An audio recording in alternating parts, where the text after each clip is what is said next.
Sadhguru, what can I do for my guru? How can I support you? I felt like I want to do something, I don't know what. The best thing you can do is don't poison yourself with all those things. That's the best thing you can do for your guru. I want all of you to remember this. The best thing that you can ever do for your guru, if at all if you feel like you want to do, is that you drop your nonsense and grow. What's the best thing a garden can do for a gardener? To grow and bloom, isn't it? No, we want to do this to you, we want to do that to you. That's not the intention. That's not the goal. The best thing you can do for anybody is, you must do what they want, isn't it? Not what you want. Always this is the problem. The best thing you can do for anybody is, you must do what they want. All this activity,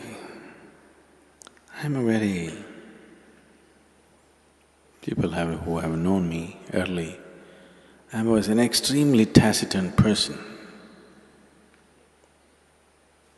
I never said anything. There were days when I was not on silence, nor was I spiritual, okay? I was just there because most of the time, whether you went to school or college or wherever you went, whether the students spoke or the teachers spoke, everybody spoke such nonsense. Most of the time I chose to remain silent because I was terrified of their conversations. They opened their mouth. If they did not kill you with their bare breath, they kill you with horrible conversation.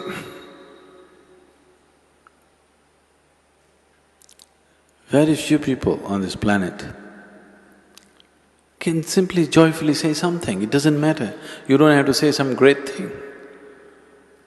Simply pouring out of their heart, saying something, or simply able to be with another person, very few people.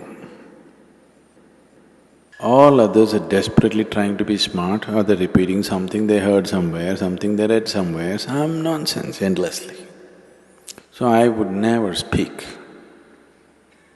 Very rarely I would speak. In some places I was exuberantly boisterous, but in most of the other places I was… because I understood if I don't speak, they won't speak, that saves me.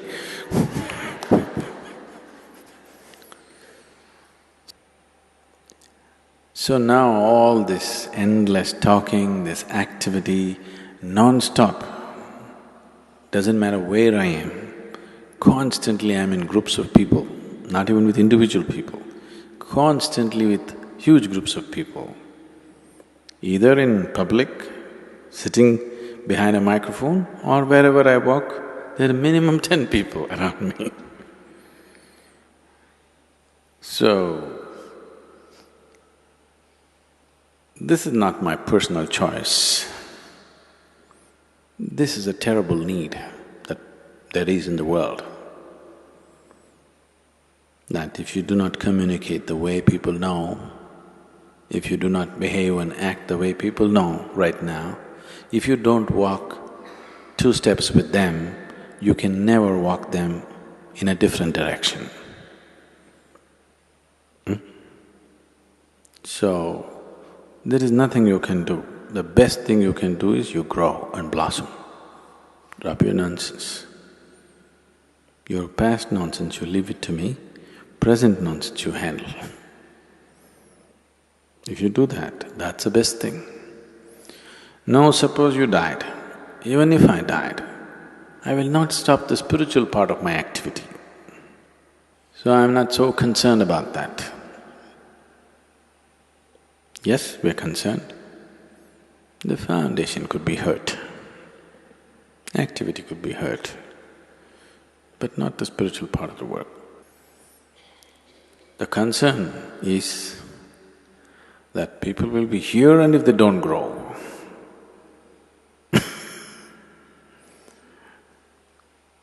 I planted people in my garden and they never blossomed.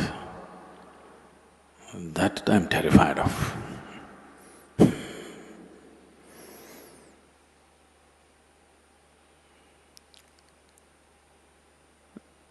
So, those of you who are very patient, who want to come here for 10 lifetimes and do it, I'm okay with them, but I think we must build an outer ashram for them.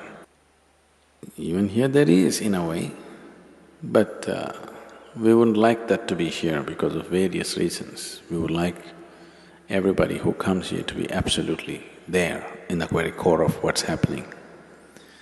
I don't want to create a core and a periphery here.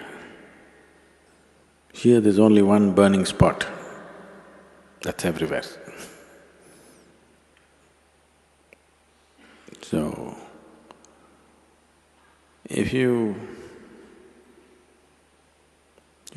seen the popcorn? You never seen popcorn? It's just a damn corn, how it flowered, the right amount of heat. But some get burnt, some won't pop. That's because they don't. All of them were given the same heat, but some don't receive it properly. They do funny things, and instead of popping, they get charred. Instead of flowering, have you seen a popcorn flowering? That's one flower you can see it happening, right? The other flowers take too much time. So right there it opens up in front of you. So, have you seen this happening to people when they come to inner engineering, Bhavaspandana? In 3 days' time, people are like that. But we don't want them to stop there.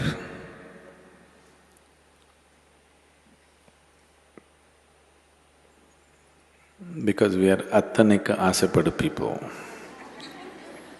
You know what that means? We desire for everything, we don't desire for this much growth or that much growth. We are not willing to settle for anything less than the whole. If you are willing to settle for peace, we could settle you very easily. If you're willing to settle for love, we would settle you very easily. If you're willing to settle for blissfulness, we could settle you very easily. But we are attanika asapadu. We won't settle for anything. We want it all. Because of that kind of mode, it's just on and on and on. If you're willing to settle for any one of those things, peace, love, satisfaction, happiness, we could have settled you up very easily. So if you just want to settle for any one of them, it's okay, it's your choice. But and you need not be in the core of things. You could be anywhere and still do that,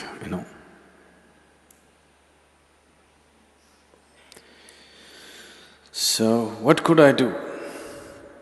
Especially if Sadhguru is going to die tomorrow, you must blossom tonight, isn't it? So I want you to look at life like this. Either you may die or I may die tomorrow morning. So, something should happen tonight. Isn't it so? So don't think in terms of weeks and months and years and decades or lifetimes. Think in terms of moments. Because life is in moments.